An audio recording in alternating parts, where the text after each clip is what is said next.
Rockstars, this is Jozar from RockstarReviews.com, and today I'm going to review Secrets of the Millionaire Mind by T Harv Eker. That's this gentleman on the back right there. He wrote this book a couple years back, and it's been on the New York Times bestseller list it was on for a while. And this was actually one of the first books I read about mindset, and it was real eye-opening for a couple different reasons. But before I get into that, I'm going to show you how the book is structured. I'm going to pull from this real quick. He actually doesn't really have chapters per se. He has parts, which is interesting. If you look right here, the first part is who the heck's T Harv Eker and why should I listen to him. Second part is your money blueprint, and then well, I guess technically that's part one, but then part two is the wealth files, and that's 17 ways the rich think differently than the poor middle class. And at the end, it just kind of gives you some action things like what you can do. And basically the book really explains how growing up in an environment you're programmed to believe a certain way about money, and I mean it applies to any area of your life, but this book specifically focuses on money and how you're programmed to believe about how to make money, how to invest money, how you spend money. And when he talks about the money blueprint, it's very eye-opening to see, because growing up in my family, I could see a lot of resemblances from this book. And he talks about the challenges he went through in business, and then how he was able to learn and realize that he had a financial blueprint, which he actually gave the analogy of it's like a thermostat, where on your wall in your house, if you have the temperature set at 70 degrees, you can open the doors in the middle of winter and it'll get cold, but the thermostat will kick on the heat to get it back up to 70. And if it's hot in the summertime, it'll kick on the AC, so it brings it back down to 70.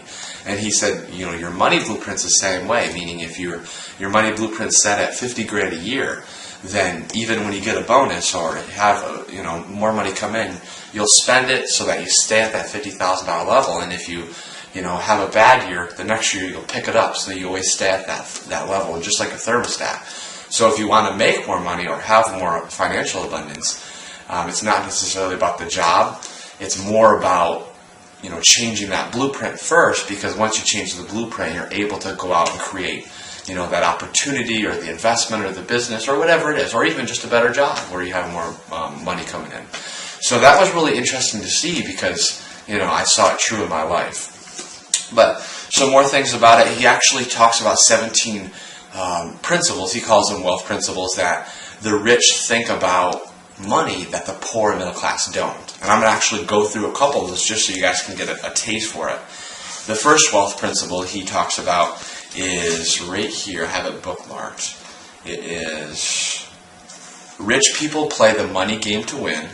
Poor people play the money game not to lose. And he talks about what that means and how that works, in life. And then a couple more is right here. He says, this is wealth file number 5. Rich people focus on opportunities. Poor people focus on obstacles, which is a very, obviously different juxtaposition. But 17 really, really good principles.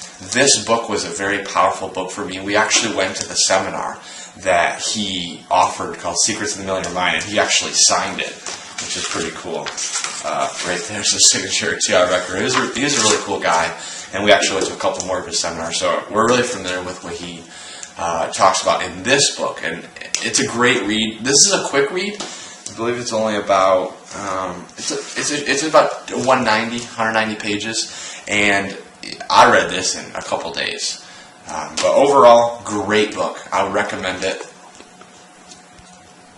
What? Programming. Talk about child, subconscious, conscious. Gotcha. Keep going. The reason I would recommend it is because I really understood the difference between the conscious mind and the subconscious mind from this book. The conscious mind is about 5% of your mind's capability and functioning power on a daily basis. But there's another huge part of your mind called the subconscious. And that's where beliefs are held. Beliefs are basically thoughts you continually think until they become true. And they are basically like a file that you put in the subconscious. And this happens when you're very young. In the first 5 years of your life, your conscious mind's not developed. So he talks about in this book how, just like when you have a filing cabinet in an office and you put in files, well, when you have a thought or belief about money, it's like putting a file in that filing cabinet about money in your subconscious mind. So whenever you have a situation in the future, you go back to your files and those are the beliefs you have about money. So it's almost like your reference point.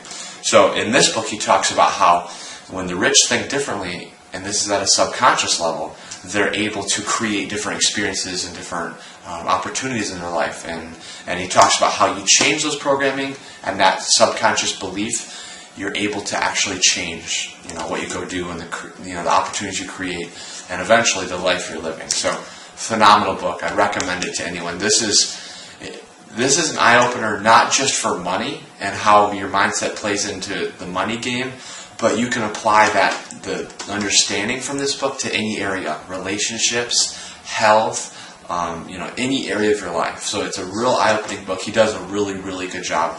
One of the most well-written books I've ever read. And I've read a lot of books, so this is a phenomenal book, and it's a very good read. So pick it up today by clicking the link below.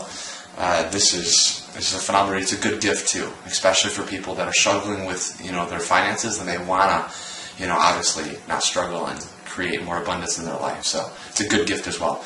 Click the link below to check it out. You can see reviews from other people. Have a rockin' day. Thanks for watching this video. This is Jozar. We'll see you in the next video.